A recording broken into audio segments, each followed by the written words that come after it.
Ladies and gentlemen, good afternoon and welcome to the History Centre. Can I now introduce to you the Right Worshipful Lord Mayor of Kingston upon Hull and Admiral of the Humber, Councillor Danny Brown.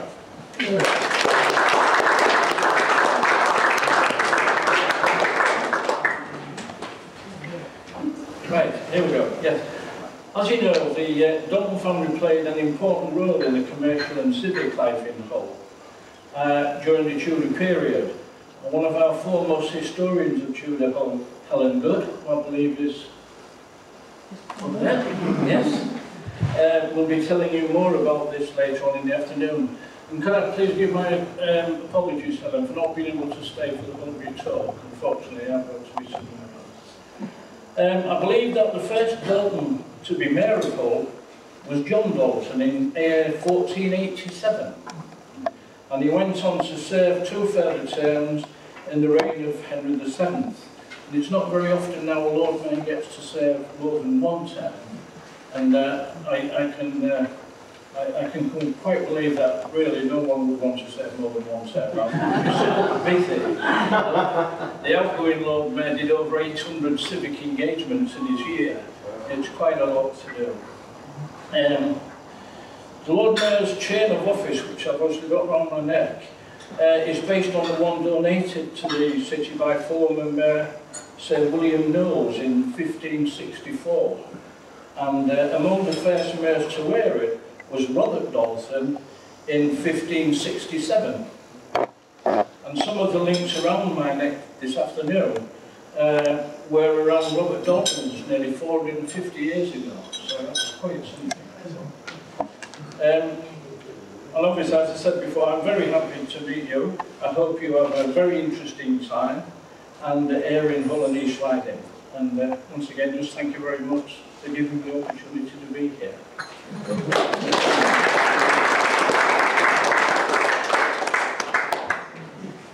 Well, on behalf of us all, can I thank the Lord Mayor and shake your hand, sir. We're absolutely delighted that you've been able to spare the time to join us this afternoon, and particularly because you're the proud wearer of this wonderful chain of office, which I've seen today for the first time, and it's magnificent. And to have the family connection with that chain that's just been explained to everybody, I think says something about Dalton's, and we're really privileged to meet you and to see the chain being used as it's been used for over 400 years. And so on behalf of the Society, can we have another round of applause for the Lord Mayor? Thank you very much.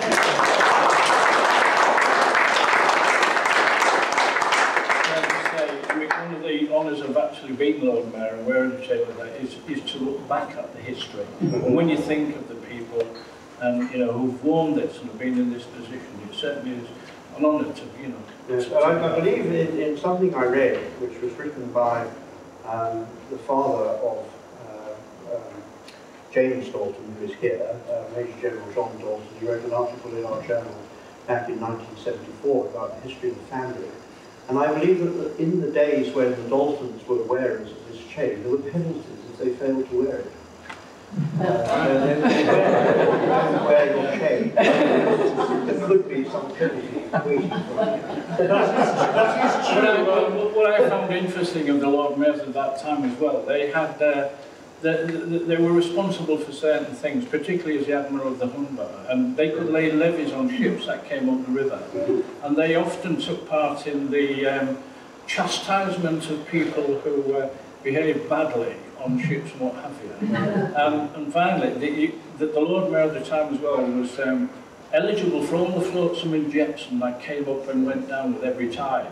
I think that still applies today, but until I found the yard big enough to get all the plastic bottles, dead dogs and cats and bits of water on. Oh, you can tell. Cheers. Thank you very much. Would you have filled up?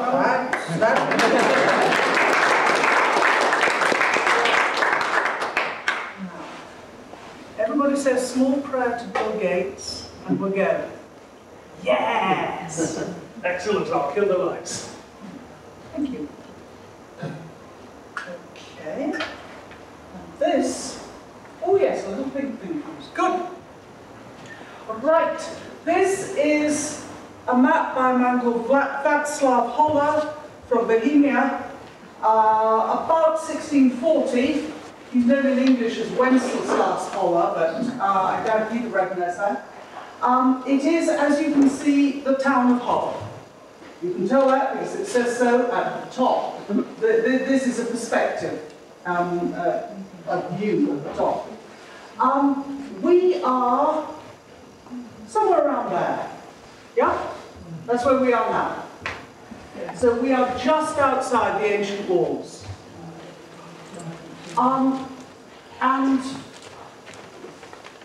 it is not, in modern terms, a very big place, but it was a fairly substantial place in Elizabethan times.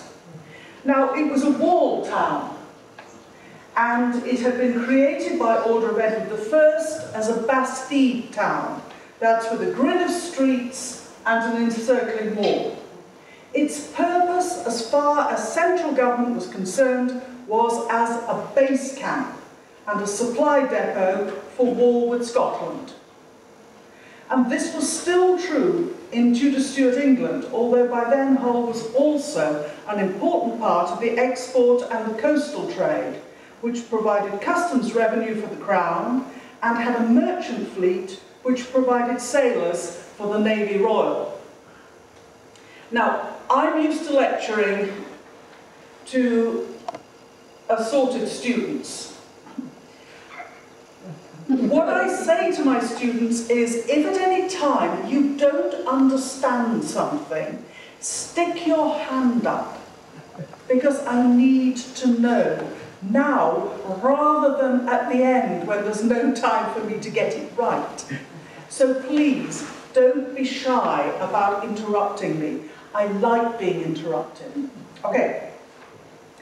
Under Henry VI, the town had acquired a very liberal charter, which gave it county status. Being a county, as well as a corporate borough, meant that Hull was a little commonwealth, what they called a godly commonwealth.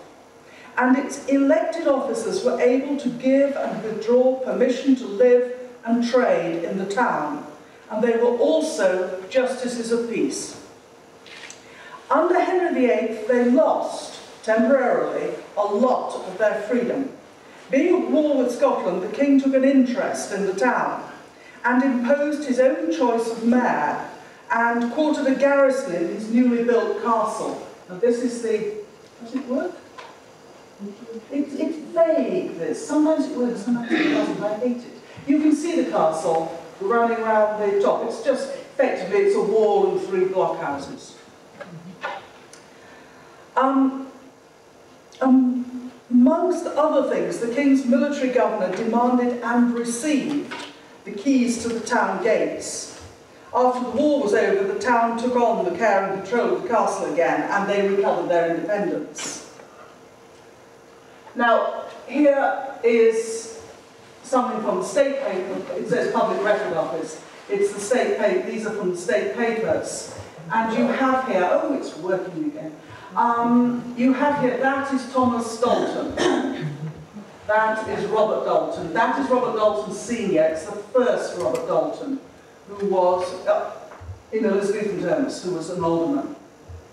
The reason why, this is a muster roll, it's a list of people, men between the ages of 16 and 60 who are capable of bearing arms.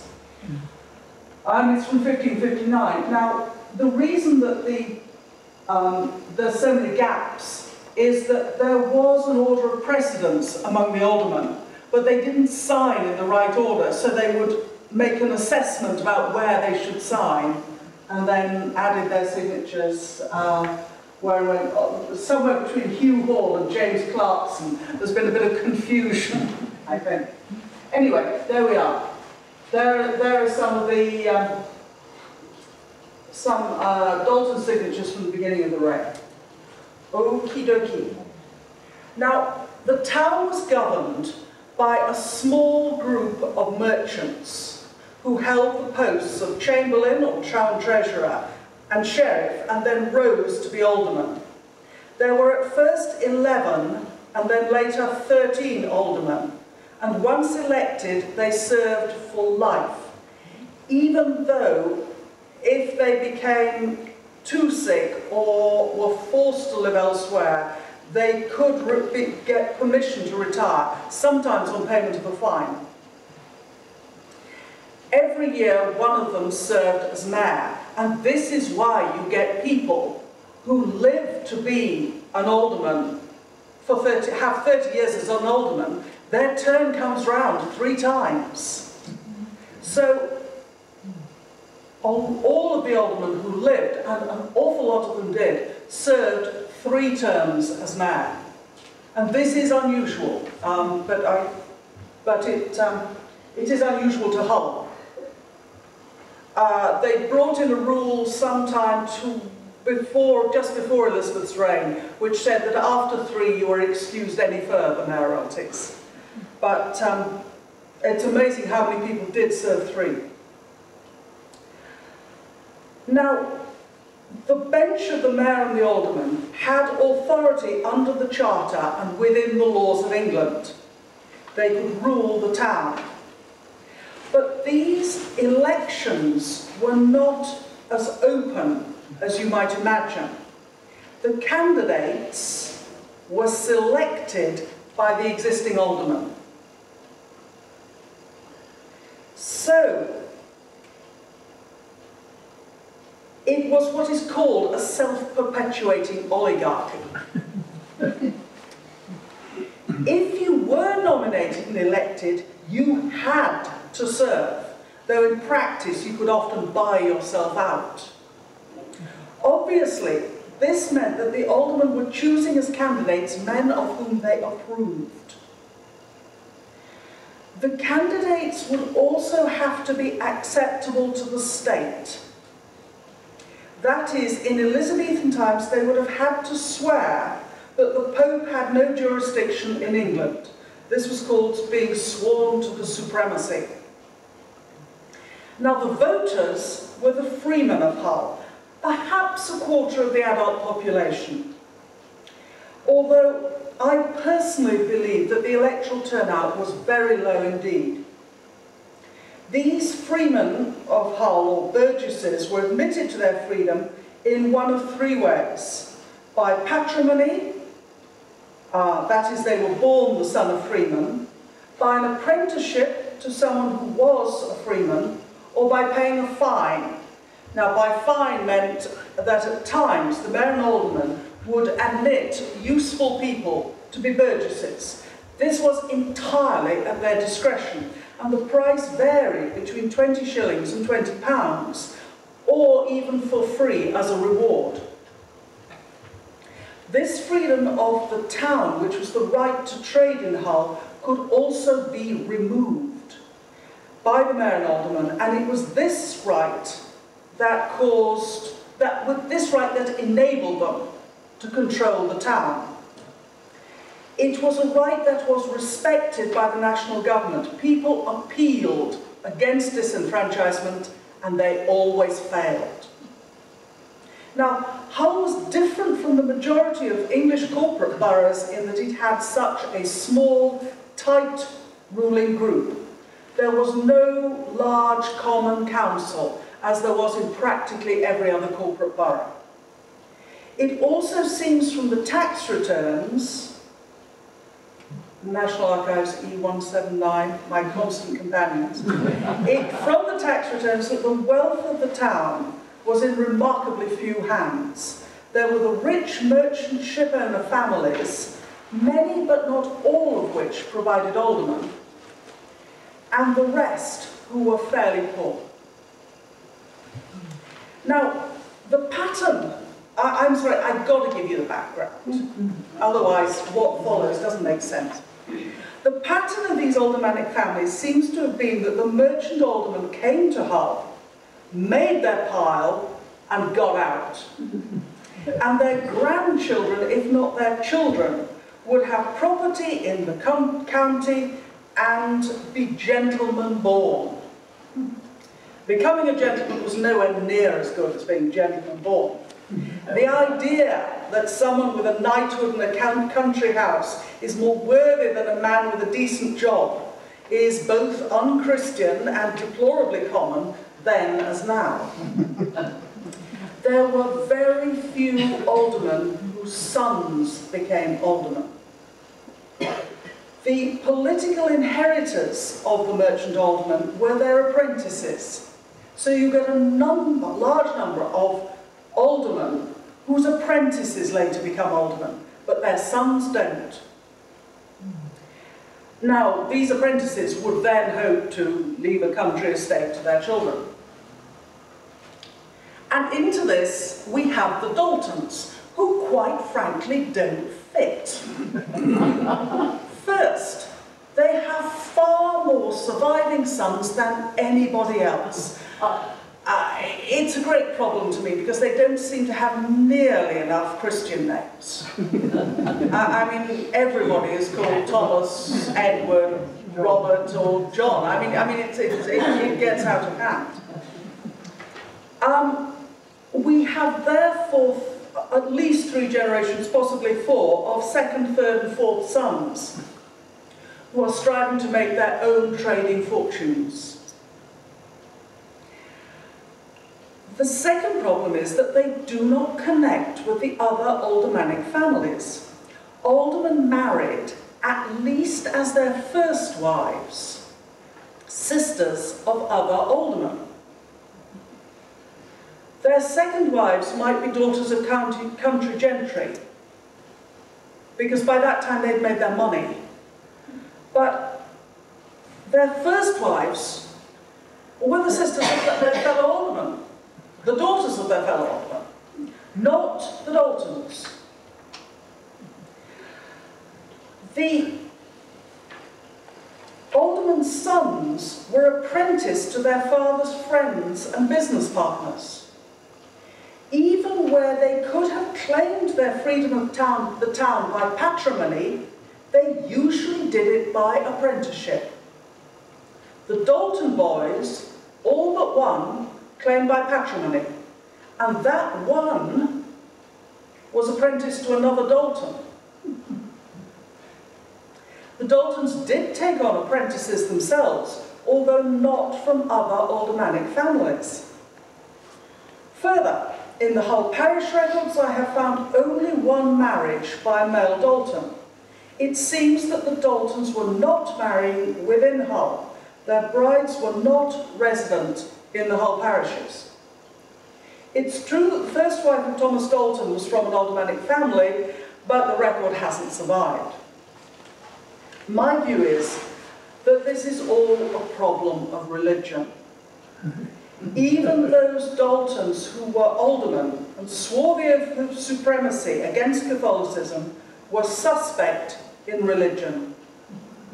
And no one would take in a boy or send their son to a household unless the religious behaviour was near identical. The historians call it a lack of multi-confessional tolerance. Now, when they married, the godly of Hull would only marry godly women. And their apprentices had to be godly too, because an apprentice became family. So the Daltons were not part of it. Okay, let us turn to some documents. Now, everybody should have, don't for heaven's sake try to read it now, one of these. I was trying to do a handout. Oh, have some more, I got lots. No, I see a question. Oh, sorry. When you said the Daltons weren't part of it, you did say that their sons served as apprentices with other aldermen. No. And they didn't? No. All by patrimony, except for one. I was just thinking that one, sorry about that. And that one served with his apprenticeship to another Dalton. I'm awake now. Yeah. Yeah. No, it's utterly... A student of mine, Hazel Barker, has just done a dissertation on the Freeman rolls. And once she got them onto a table and we started poking it to make it dance around and do things, it was stunning, the difference. Suddenly you've got this entire column of Daltons, and they were all patrimony. And of course it looks even better because there are so many of them. Okie dokie. Now, what I did was I put all the documents that I've been using in here and gave you the lot. And when you get home and find your magnifying glass, you'll be able to read them. But I thought you may as well have them as not. Okie dokie. Now, oh come on, please. Yes. This is a Chancery bill. A bill of complaint in the Court of Chancery. We haven't a clue what the date is, but it has to be Henry VIII. I think somewhere in here I have got a date range. It's got to be between 1533 and 1538. It's a complaint by a Thomas Dalton of Hull, who knows which. He is being pursued for a debt that he says he doesn't owe on a bill of exchange that was forged in his name. Nothing's changed. No, nothing at all. Good. That's the way to the Australian. Yeah. A former servant of his who is working as a porter, which is a dock worker, loading and unloading ships in Zealand in the Spanish Netherlands. He's called Harris. He's issued this bill of exchange in Dalton's name, and it was being presented for payment in London. And it's interesting, this bill of exchange, created in the Netherlands, in the name of a Hull merchant, debt is in London. Hull was part of the European International Trading Network. Now, these bills of exchange were the instruments of payment. Trade depended on individual reputation and confidence between merchants. There were early forms of both banks and insurance, but Dalton would be dividing his cargoes between many ships for safety. You know, if two-thirds of them got through, he was in profit. And he would be relying on his own name, his own credit, and the people with whom he had done business before. Now, he was being sued for debt in the Lord Mayor's of London's court, and his tactic was to petition the Chancery Court, which was a superior court, to intervene. And this was a very, very common method. If you felt you were failing in one court, you looked around for another court who could be persuaded to take jurisdiction, and then everybody would have to start again. The lawyers did very well out of this. Now, Dalton's stated reason, which may or may not be true, is that his opponent had more friends in the London business world, and so was advantaged in the Lord Mayor's court. Okay, now, the next one. Oh yeah, that is, I was going to tell you about this. That is a lovely, nice bill of exchange, nice bill of complaint, no problems at all. It's all in a big folder. It's in exactly the right order. On the outside of the folder it says what's in it. You can go straight to it. It's lovely. There are no other documents from Chancery at this time, just the folders of the bills. So we haven't a clue what happened next, or what the response was. I was interested in this because I've just been reading that book, The Man on the Donkey. Oh yes. And of course, it's all the time of the Pilgrimage of Grace. Yes. And Hull was really quite absolutely. involved in that. Absolutely, yes. Yes. It's one of the reasons why Henry VIII was able to ride roughshod over their charters and liberties, because they were all scared silly by the time they got to Henry VIII's visit. Yeah, yes, it's terrifying. The Northern Progress, you know. Yes. Queen Catherine Howard's wedding trip. Yeah, that ended badly. Okay, this is the good stuff. The next box I opened, and I was opening it on your behalf, I decided to take a photograph of it just to show you what it's all really about. I wanted one piece of paper out of that. I eventually found it and discovered it was nothing to do with the whole Daltons at all. But I just thought you should know what the norm is in the National Archives. When you get up in a map room where the serious people go. Okay. There you go. Now then, this is Star Chamber. Star Chamber is my latest love. I love the Star Chamber. This is a Star Chamber case from 1590. It's not quite in the right order in your booklet because I changed the order in which I was going to do the talking because I suddenly decided chronological order made a lot more sense. Okay, this is a Star Chamber case from 1590. The Star Chamber was the Queen's Privy Council sitting as a court. They changed the colour of the tablecloth and brought in a few lawyers. The Privy Council was a small practical body, not quite like, but not totally unlike today's cabinet. It was the government. This case is fairly typical in that it seems to be a lot of fuss about very little and was brought in order to cause the maximum trouble and distress to the defendants. It was taken seriously because of the element of public disorder, which we will come to. The Privy Councillors were very down on public disorder. That is actually that's a replication. That's from that is not the bill of complaint. It's a repetition of the bill of complaint. It just that I happen to have the best photograph of that one, but that's about the standard of the quality. I don't have any particular problem with it, but I can see that it might be a touch daunting to those who are not reading Elizabethan stuff every day. Me, what's wrong with that, I say, but you know, it's, there you go. Now what happened after all this, the complaint and the answer, is that you got what were called interrogatories. This is questions. Both sides had questions that they could put. And here we are, these are the questions of Ralph Ellicott, and James Ellicott, and Philip Dalton Gent, and Alexander Smith, four of the defendants. And here you've got the first question, imprimis, and then the second question, item, meaning and more. So, these are the questions. You then get, both sides put in their questions. You then get a book of answers.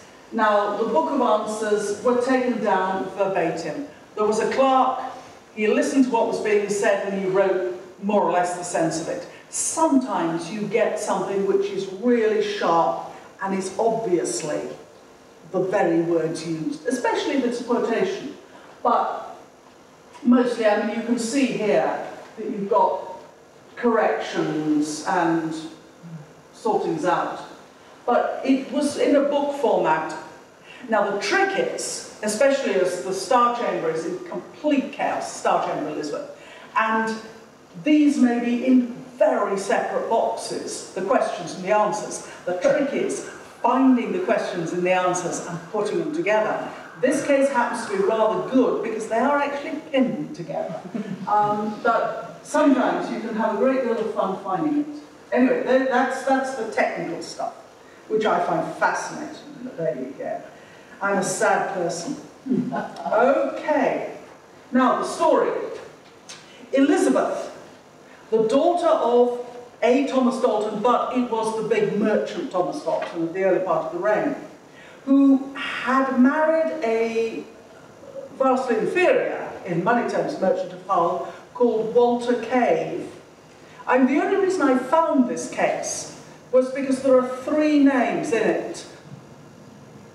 Dalton, Cave and Ellicott, all of which are three East Riding villages. And as soon as I saw those three names in one case, I said, oh, I've got to have a look at that.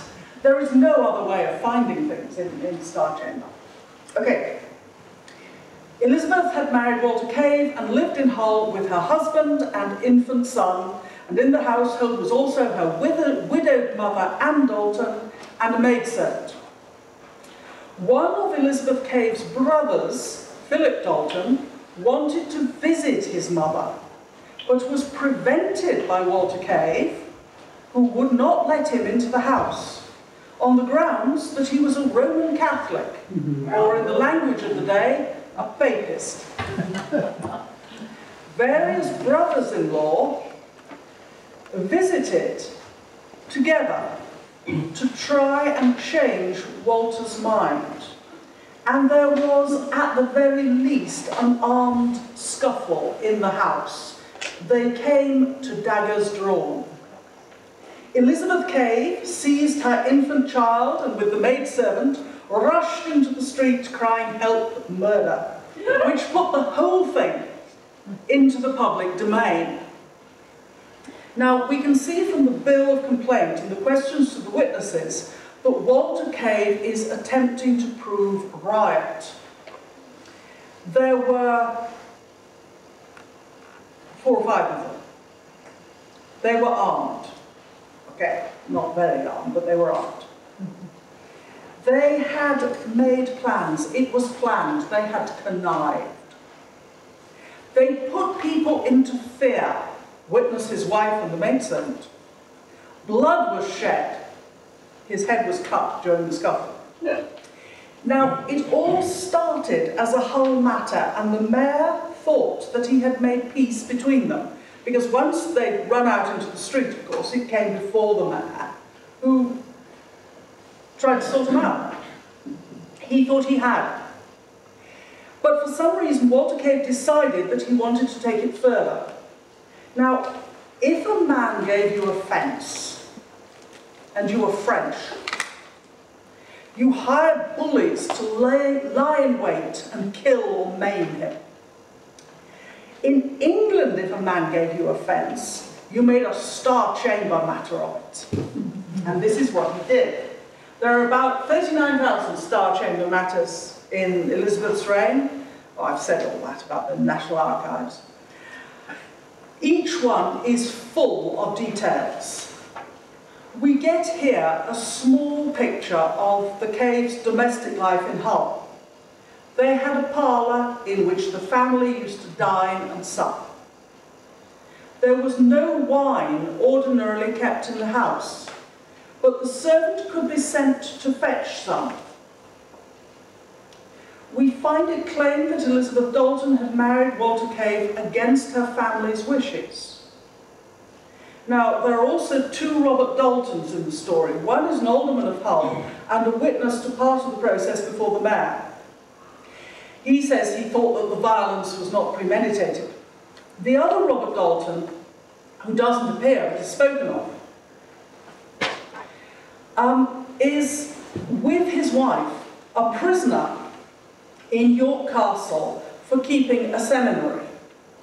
Now, keeping a seminary doesn't sound to be a particularly dangerous occupation. But what they meant was harbouring a Catholic priest from the English seminary in northern France.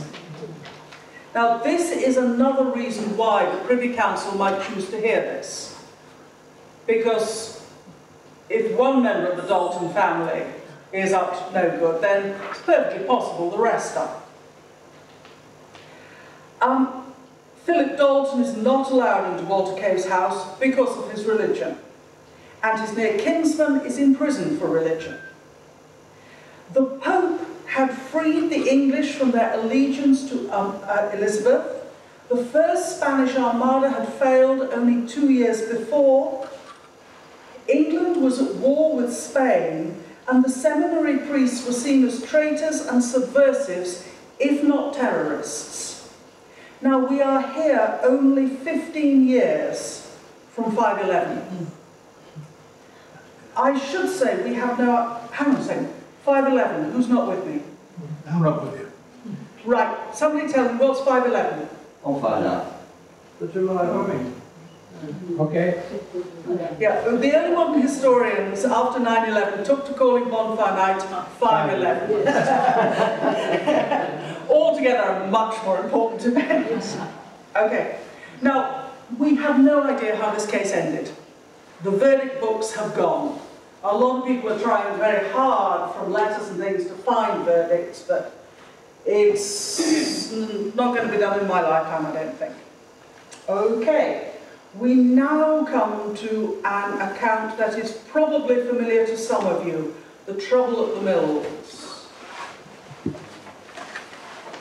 Yeah? Oh, yeah, sorry, I didn't give you this. There is Walter Cave's marriage to Elizabeth Dalton. lobbyist has gone through the parish register and put a little cross against all the Dalton names. If you ever find out who it is, please turn them in for summary execution. Selfish and unnecessary, in my opinion, but there you go. Right, sermon over. Okay, the mills. Now, this is Speed's map of Hull, a very, very poor map of Hull, 1611. The advantage of it is that it shows all the mills on the outside of the town. We are about just below the 3 crowns, just below the point of that is more or less where we are at the moment. So this map is the other way around. And you can see outside, number 7 is Beverley Gate, probably, yes. Well done, Lee. And you can see the mills outside there and then down towards the shore. Now, I love his sense of proportion. The man on the horse is larger than the mill. But it gives you an idea that they were there. Okay. We're now talking about something that comes from the bench book, which is the book over there, the big fat book. In the reign of Elizabeth I in Hull, I found only 2 aldermen who were threatened with disenfranchisement, that is, losing their freedom. One was Walter Jobson, who was far richer and far better connected than the Daltons. He may even have been remotely connected to the Cecils. He was an incomer. On the assumption that the rules did not apply to him, he connived at the forgery of an apprenticeship deed. This was in order to get somebody their freedom. When it was discovered, the bench felt very reluctantly, because an awful lot of them were related to him by marriage and were in business with him, but the bench felt that they couldn't punish everybody else without punishing him.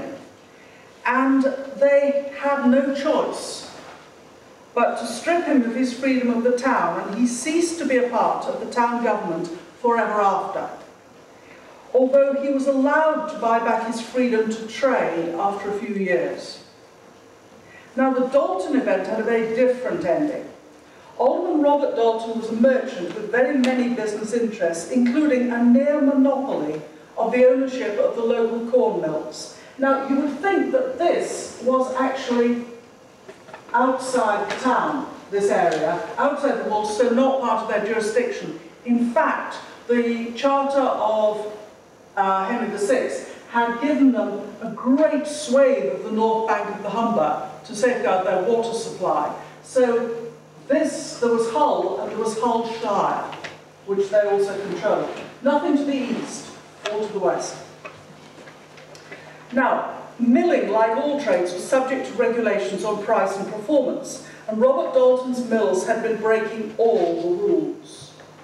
This had been brought before the court in Hull, and Dalton had given a solemn undertaking that he would conform in future. However, he had not kept his word, and his right to trade in the town was now at risk, as was his status as an alderman. He was in this position because when he had been presented, that is, formally accused by a jury of his peers at the quarter sessions in Hull, he had threatened to take the jurors to Star Chamber for perjury. Being a juror wasn't actually that safe. If you gave the wrong verdict, you could be done for it. Life was not the way it is today. Now, his wife, who was in charge of the mills, had also written a very abusive letter to the mayor. We do not have the text of the letter. It's infuriating, but everybody says it was extremely abusive. Now, Robert Dalton's right to trade in the town was at risk, and this was because he was a stubborn offender. The 37th article of the Elizabethan 39 Articles of Religion, which still rule the Church of England, the 37th article is entitled Of the Civil Magistrates, and amongst the duties of the civil magistrate is to restrain with the civil sword the stubborn and evil doers. Now it's interesting that stubbornness comes before doing evil. Often in Elizabethan England a very severe punishment is ordered, which is later commuted on the humble submission of the offender. And this submission would be public. It would be a public admission of guilt, an apology, and a promise not to reoffend. Stubbornness, the refusal to accept authority, was more severely punished than the offence. Now what happened here was that Robert Dalton, to escape liability, pushed all the blame onto his wife. And she accepted it. She managed the mills for him, she wrote the letter. She knelt before the mayor in tears. She repented of the letter and also said that her husband had absolutely no knowledge of what she had been doing in her management of the mills, and that she was continuing to break the rules, and had absolutely no idea that she had written the letter. Robert Dalton, she was forgiven and allowed to go. Robert Dalton then made a public submission. It must have been quite an event, actually. Can I ask, was it quite common for women to run business like this at that time? I imagine far more common than the records show.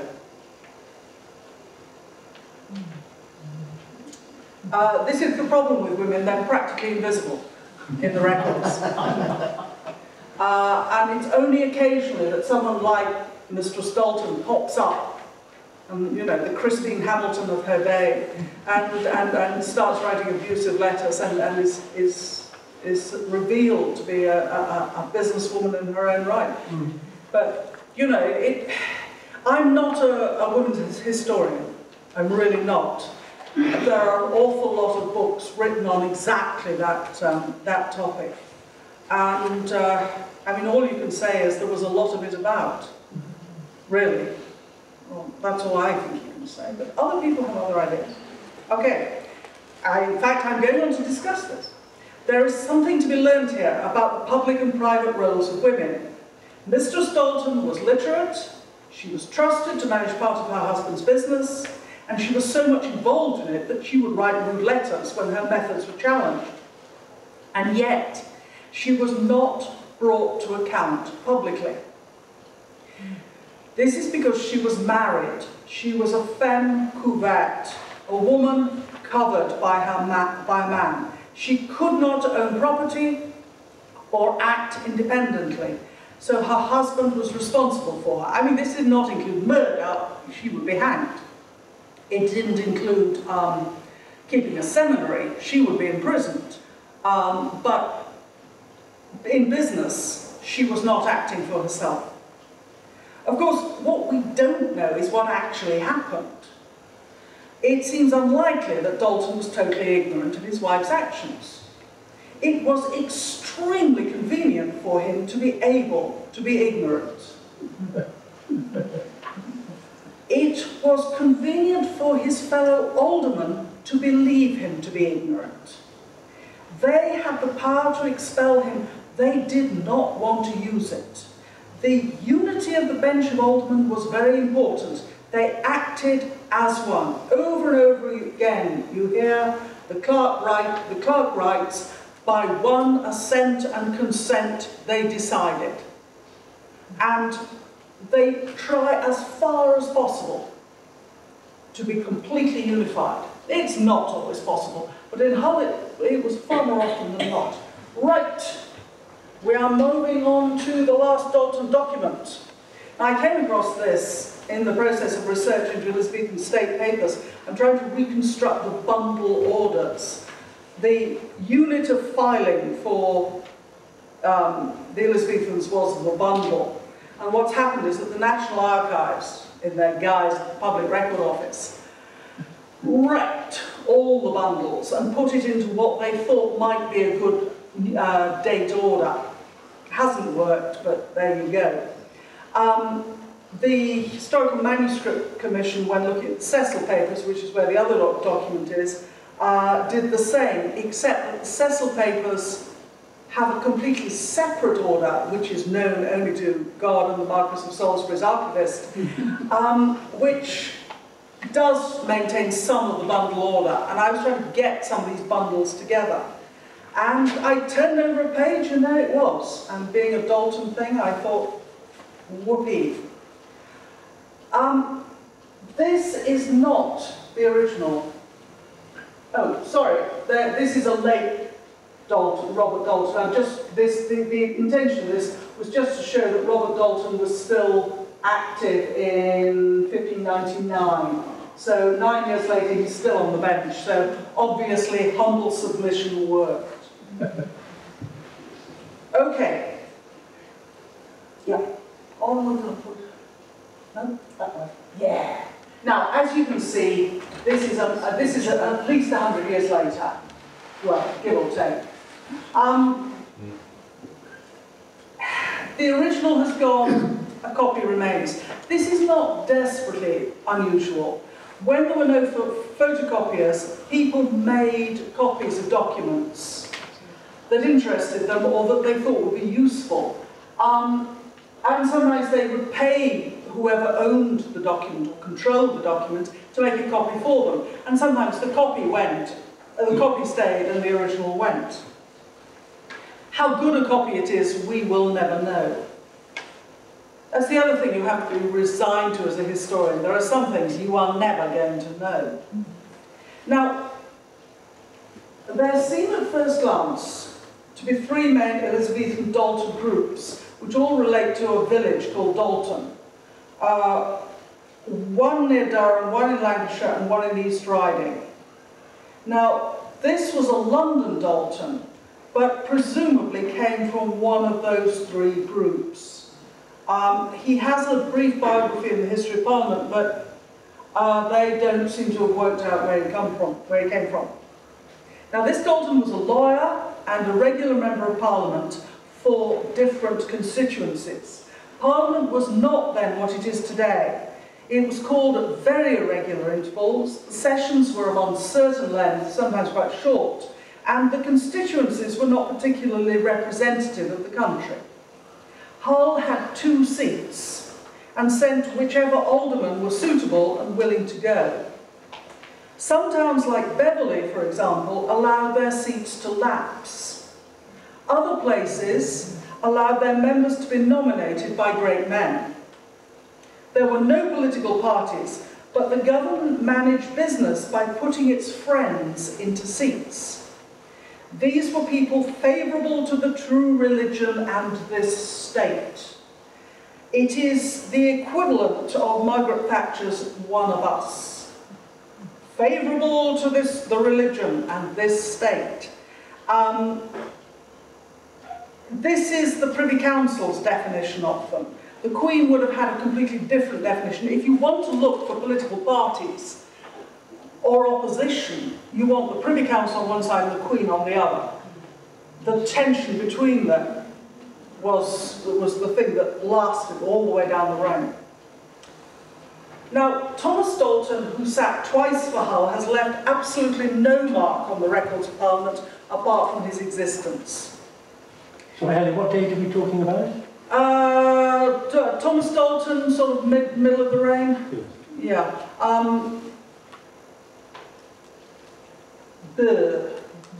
Well, I've got it on my laptop, which is in a locker.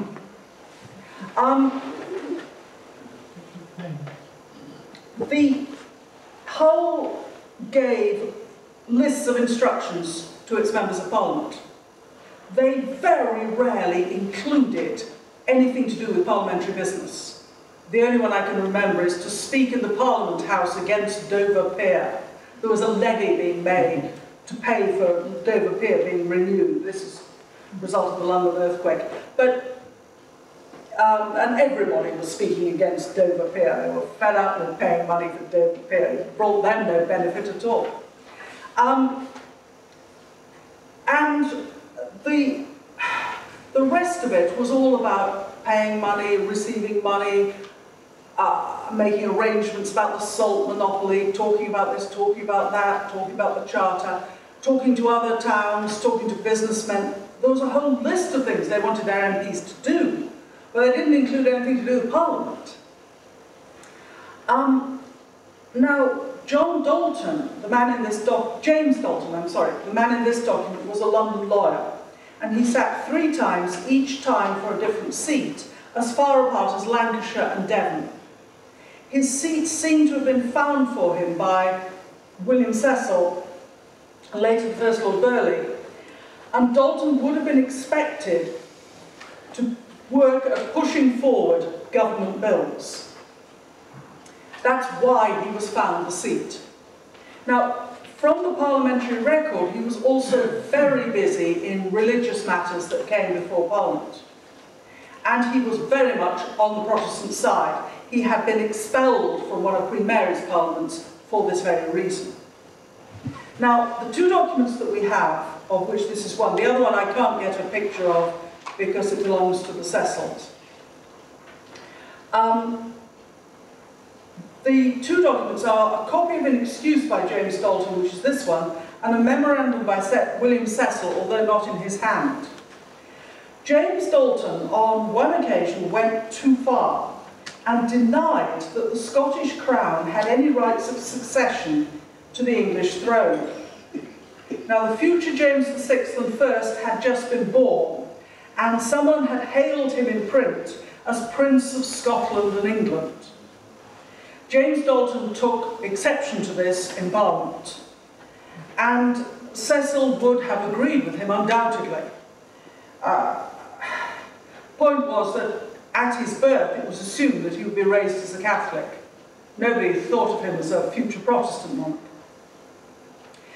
James Dalton took... Oh, sorry, I've done that bit, haven't I? Okay, Cecil would have agreed with him, but as Cecil remarks, Her Majesty perceiveth it far unmeet and dangerous for any person of his own head to set forth or abuse any particular title to this crown. The Queen would not name a successor, but she would also not rule anybody out. She also felt a closer affinity with other monarchs than with any subject, which is why Mary Queen of Scots lived as long as she did. Dalton here was potentially in trouble. Philip Stubbs, who published a tremendously patriotic work against the Queen marrying a French prince, had his hand chopped off as a result.